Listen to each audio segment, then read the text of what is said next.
슛.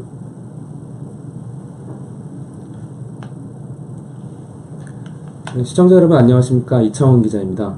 지난해 최순실 국정농단 사건, 그리고 박근혜 대통령 탄핵, 그리고 촛불 집회, 그리고 오늘 말씀을 나눌 역사 교과서 국정화, 그 교육부가 결국에 이제 국정역사 교과서를 1년 후에 국검정 혼용 발표를 했죠. 그래서 이런 정책 결정, 일방통행식 정책 결정이라고 이제 비판하시는 분도 많이 계시는데요. 그래서 특히 오늘은 역사 교과서 국정화에 대해서 정책 결정 과정과 그 내용에 대해서 좀 말씀을 나눠보려고 합니다. 그래서 오늘은 국회 역사교과서 국정화 저지 특위위원장을 맡고 계신 유은혜 의원님을 만나서 좀 얘기를 나눠보도록 하겠습니다. 예, 일단 소개 좀 부탁드리겠습니다. 네, 안녕하세요. 반갑습니다. 더불어민주당 역사교과서 국정화 저지 특별위원장을 맡고 있는 유은혜입니다. 새해 복 많이 받으십시오. 예, 바쁜 일정 가운데도 이제 인터뷰 응해주셔서 감사드립니다. 예, 네. 관심 가져주셔서 고맙습니다. 네, 본격적인 인터뷰를 좀 시작해 보겠습니다. 앞서 말씀드렸지만 이제 역사교과서 이미 많은 분들이 지적하고 계시지만 이제 내용적인 면 또 그 정책 과정, 결정 과정에 대해서 이제 양쪽 측면을 다 지적하고 계시는 분들이 많이 계신데요. 네. 이제 저지 특위에서 이제 활동을 하고 계시니까 어떤 느낌을 받으셨는지, 어떤 게 가장 큰 문제라고 보시는지. 원래 이제 역사교과서 국정화 자체가 시대 역행적인 것이죠. 국정교과서를 쓰는 나라는 뭐 북한이나 방글라데시 몇 개 안 되는, 세계적으로도, 그리고 유엔에서도 교과서를 국정화하는 것은 그 정부의 획일적인 논리를 강요하는 정치적 수단이 될 수 있다는 이유로 권고를 해서 국정교과서를 쓰는 나라들의, 그래서 베트남이나 또 중국 같은 나라들도 국정교과서를 검인정 체제로 전환하는 추세가 이제 세계적 추세가 그런데 우리나라는 유신 때 교과서를 국정화했고 이제 민주정부 때 다시 검인정 체제로 전환해서 지금까지 오고 있는데 박근혜 대통령 된 이후에 이제 이것을 다시 국정교과서로 역사교과서를 전환하겠다고 해서 그것 자체가 시대 발전적인 이런 그 세계사적 추세나 시대에도 맞지 않는다. 다양성의 시대에 이렇게 획일화된 국정교과서를 사용하는 것은 옳지 않다고 하는 게 이제 대체적인 그 의견이었고요. 특히나 이 지금 박근혜 정부의 역사 국정교과서는 박근혜 대통령이 되기 훨씬 이전부터 아버지 박정희 전 대통령의 명예를 회복하겠다 이런 뜻을 가지고 교과서를 계속 추진을 해왔고 그것이 이제 이번에 국정 역사 교과서로 세상에 나오게 된 거죠. 그래서 아버지 명예 회복이라고 하는 그런 자신의 신념, 정치적 목표를 가지고서 기획되고 추진된, 저희가 볼 때는 매우 정치적이고 아이들에게 참 나쁜 교과서다 이렇게 생각하고 있고요. 특히 내용적으로 보면 그 가장 이제 역사 학계나 그 전문가들 또 현장의 선생님들이 가장 중요하고 심각한 문제라고 지적하는 게 이제 1948년 8월 15일을 대한민국 정부 수립이 아니라 대한민국 수립, 즉 건국일로 그렇게 기술하고 있거든요.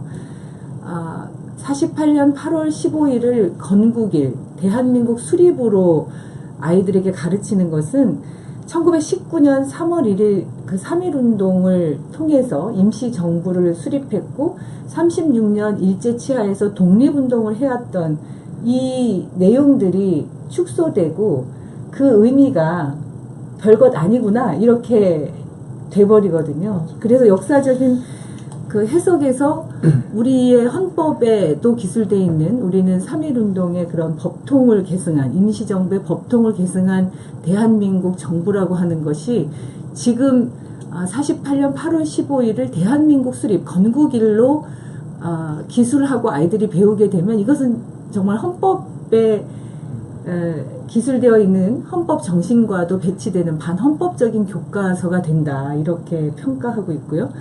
그리고 예를 들면 위안부 피해자 할머니들의 문제도 작년 12월 28일 한일 위안부 합의를 그대로 반영을 해서 이미 이 피해자 할머니들의 문제는 다 해결된 과거사의 일인 것처럼 기술이 되어 있어요.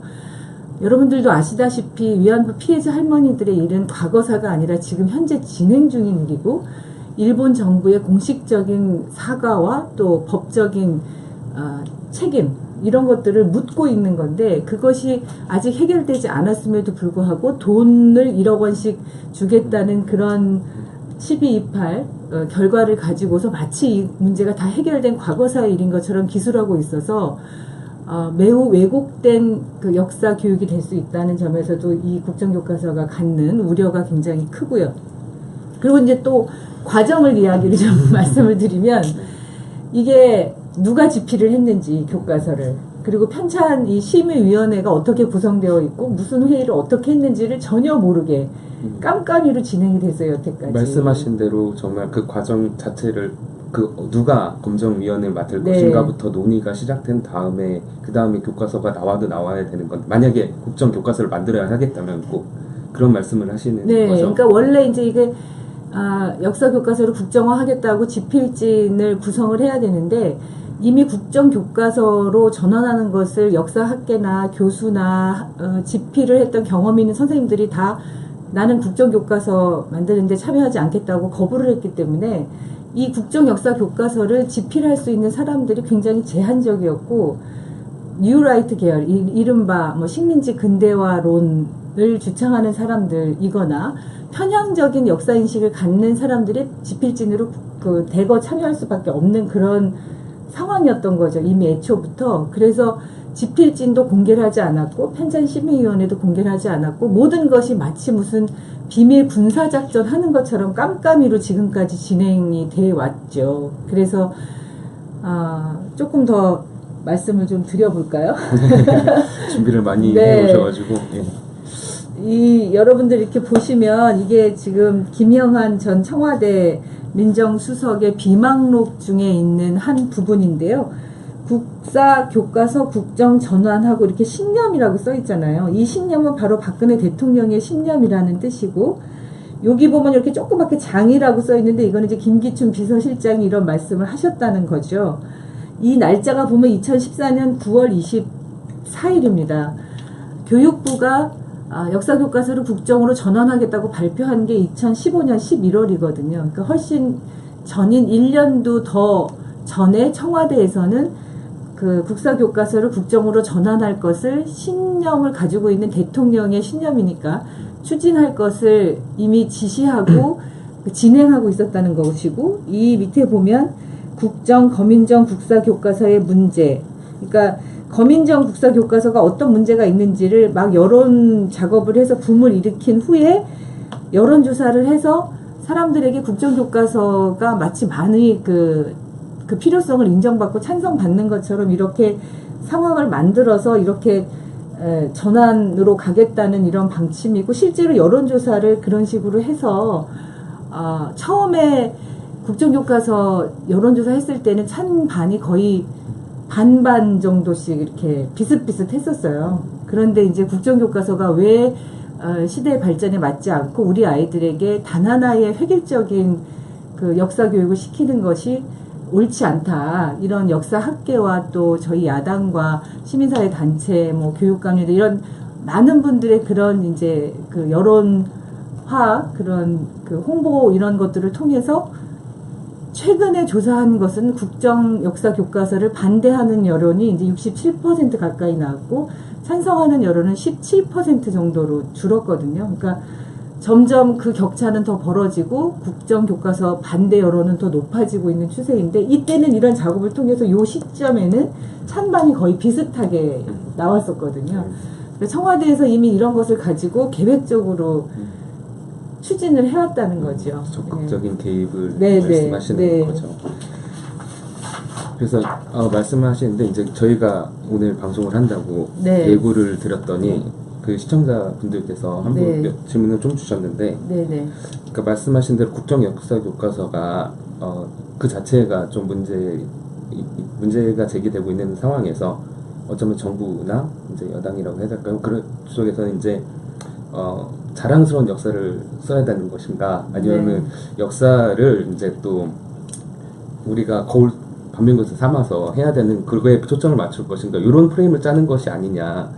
라는 또 지적도 계셨거든요. 생각은 어떠신지. 그러니까 그 국정 역사 교과서 자체의 문제를 얘기를 해야 되는데 정부 쪽에서는 오히려 그 프레임을 짜서 얘기를 하는 것이 아니냐는 그 정부에서는 의혹을 이게 얘기하시더라고요. 마치 올바른 교과서다라고 이야기하고 지금까지 배웠던 그 검정 교과서는 마치 올바르지 않은 교과서인 것처럼 이렇게 프레임을 짜서 계속 그 여론을 호도시켰는데요.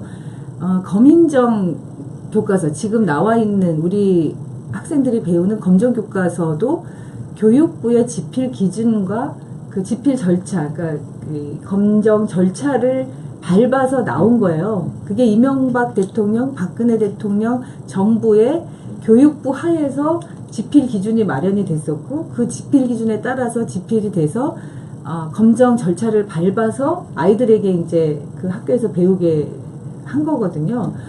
그래서 만약에 이 검정 교과서가 문제가 있었다고 하면 교육부의 책임이에요. 그것은 결국은 교육부가 그 집필 기준과 절차를 제대로 하지 못했기 때문에 잘못된 교과서가 나왔다고 볼 수 있고 그러면 그 책임은 교과서 그러니까 이거를 다 책임져 있는 주무부처인 교육부에 있는 것이죠. 그런데 이거는 싹 덮어버리고 마치 이 검정 교과서 전체가 굉장히 그 좌파적이고 뭔가 그 이념적으로 문제가 있는 것처럼 낙인 찍고 그리고 지금 국정교과서가 올바른 교과서인 것처럼 이념 색깔 논쟁화하는 프레임으로 몰고 가는 것 자체가 정치적 목적을 가진 참 나쁜 교과서라는 이유가 이제 그런 데서도 있는 거고요.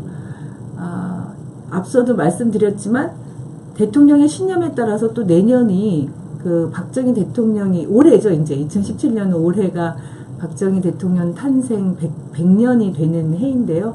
원래 이제 2015 개정 교육 과정이 2018년부터 이제 적용이 되게 돼 있는데 역사 교과서만 1년을 앞당겨서 국정 역사 교과서만 2017년부터 가르치겠다 이렇게 된 거거든요. 그 과정과 절차가 사실은 상식적으로는 참 납득하기 어려운데 대통령의 신념이었고 정치적으로 이미 기획되고 추진되고 있었던 거기 때문에 2017년에 맞춰서 역사 국정 교과서만 1년을 앞당겨서 아이들에게 가르치겠다 이렇게 이제 몰고 온 것이죠. 그리고 그것을 어떤 정당성을 부여하려다 보니까 좌파 무슨 종북 교과서인 것처럼 검정 교과서를 이렇게 더 낙인 찍고 국정 교과서는 올바른 교과서다 이런 식으로 프레임을 짜는 거에 대해서 저희가 교육부에 이거는 올바르지도 않고 매우 그 정치적이고 참 나쁜 그리고 탄핵된 박근혜 대통령이 아버지 명예회복을 위해서 추진해 왔던 그런 교과서 역사까지도 그렇게 그 획일적으로 가르치려고 하는 참 나쁜 교과서이기 때문에 그리고 기본이 안 돼 있어요. 뭐 맞춤법, 띄어쓰기, 편집, 사진 이런 모든 아예 그 기초적인 기본이라고 하는 것들이 굉장히 부실하게 돼 있고 이게 1년이라는 짧은 기간 동안에 집필 거부한 많은 사람들 대신 집필진들을 모으고 막 깜깜이를 진행하고 이랬어야 됐기 때문에 내용 자체가 그 기초가 안 된 부실한 불량 오류투성이의 이런 교과서인데 이것을 마치 올바른 교과서라는 이름으로 자꾸만 호도하려고 해서 우리가 저희가 이제 교문위 상임위에서도 그랬고 저희 특위에서도 그랬고 이 문제를 지적하고 검정 교과서와 국정 교과서라는 공식적인 용어를 써라 올바른 교과서 이렇게 호도하지 말고 이제 이런 문제 제기를 하기도 하고 지금도 그렇게 잘못된 여론을 왜곡시키는 그런 프레임에 대해서는 이 방송을 보시는 분들도 주변에 전혀 그것이 어떤 정치적 의도를 가지고 이렇게 추진되어 왔던 것인지를 좀 더 확실하게 공감할 수 있도록 이렇게 설명해 주시면 좋겠습니다. 아마 관심이 있으신 분들은 보도를 통해서 보셨겠지만 또 발표도 하셨고 기본적인 게 안 돼 있다는 게 이제 뭐 맞춤법부터 띄어쓰기 2000 몇 개가 오류가 발견됐다는 아마 보도를 이렇게 보시면 찾아보시면 아마 있을 겁니다. 그런 걸 말씀하신 것 같고 그 다음에 말씀하신 대로 이제 박근혜 정부, 박근혜 대통령의 어떤 조직적 개입, 이제 정황상 그게 그렇게 보이는 건데, 네. 대정부 질문 때도 사실 의원께서 말씀하셔가지고, 박근혜 대통령과 수시로 이제 역사 것에 대해서 얘기를 나눴다. 네, 그래가지고 네. 좀 개입 정황을 이제 또 밝혀지기도 했는데, 밝혀졌다고 네. 해야 되나요? 그런데 좀 구체적으로 좀 드러난 것들은 혹시 있나요? 이제 아까 제가 김영한 전 수석의 비망록을 잠깐 설명을 드렸고, 결과적으로 이제 역사 교과서가 이 현장 검토본이 발행이 돼서 저희가 살펴봤더니요, 내용이 이제 이렇게 되어 있습니다. 그 국정 역사 교과서의 현대사 분량 중에 박정희 전 대통령을 서술한 분량이 18%인데요. 예. 그 전에 이제 지금 배우고 있는 검정 교과서에서 현대사 분량 중에 박정희 서술량은 평균 8.45%입니다. 그러니까 이만큼 거의 10% 가량 이 분량이 이제 늘어났다는 거고요. 한국사 분량 중에 박정희 대통령 서술 부분이 이제 3.07%, 그러니까 일제 강점기가 15%. 그런데 검정 교과서 중에 가장 많이 채택이 된 미래엔 교과서에는 박정희 기술이 이제 0.77%, 일제 강점기가 17%. 그러니까 일제 강점기는 줄고 박정희 시대의 서술은 늘고, 또 세종대왕의 분량은 쪽수로 보면은 한쪽 21줄에 불과한데, 그리고 역대 모든 다른 대통령을 합계해도 이제 분량이 두 쪽이 안 되는데 박정희 분량의 쪽수는 이제 9쪽이나 된다. 결과적으로 이것만 보더라도 박정희 대통령에 대한 그 찬양, 미화 이런 내용들이 주를 이루고, 임기 기간으로도 세종대왕께서 더 많아야 되는 거죠. 그리고 이제 단적으로 이 사진을 보시면, 이 사진은 정말 이 친일 독재 미화 교과서로 비판을 받았던 교학사, 한국사 교과서에도 이 사진이 실려 있는데, 이 사진은 이제 5.16 군사 정변 이후에 중앙청 앞에서 이렇게 모자 쓰고 선글라스 끼고 서 있는 박정희 전 대통령 사진이거든요. 그래서 이게 거의 대부분의 검정 교과서, 교학사 교과서마저도 이 사진을 5.16 군사정변을 설명하면서 이 사진을 썼어요. 그런데 이번 국정교과서에서는 이 사진이 빠지고 이 사진은 배치가 됐는데, 이 사진은 보시다시피 포항제철에서 뭔가 산업 현장에서 이렇게 일을 하고 있는 긍정적인 모습의 박정희 대통령 사진으로 바뀐 거죠. 그러니까 사실 굉장히 교묘한데요.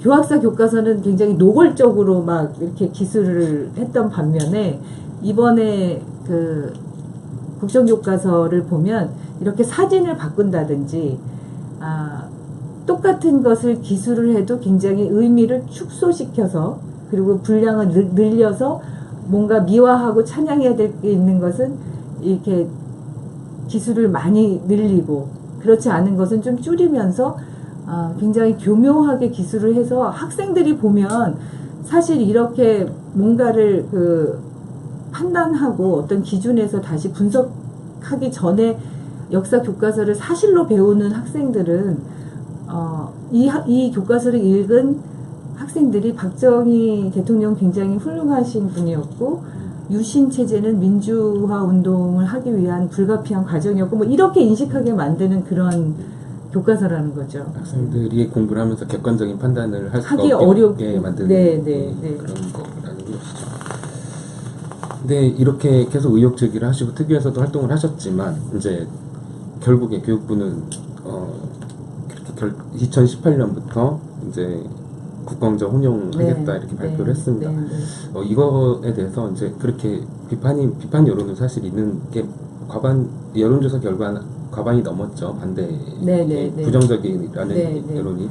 그런데도 불구하고 국회에서 특위 만들고 활동했는데 왜 그게 어떻게 가능하냐라는 또 시청자 질문이 또 들어왔었거든요. 국감정 혼용하는 게 어떻게 가능하냐? 좀 더 적극적으로 말릴 수는 없었는가, 어떤 법적인 절차는 없는가, 그런 거에 대해서 궁금해 하시더라고요. 제가 대정부 질문 때도 그 반대하는 여론이 67% 한국 갤럽 조사가 그랬고요. 그때 대정부 질문 때 교육부 장관도 총리도 교육부에서 조사한 여론조사도 잠깐만요. 끝나졌어요? 아니요, 방송이 지금 네. 화면이 갑자기 꺼졌어요. 잠시만요.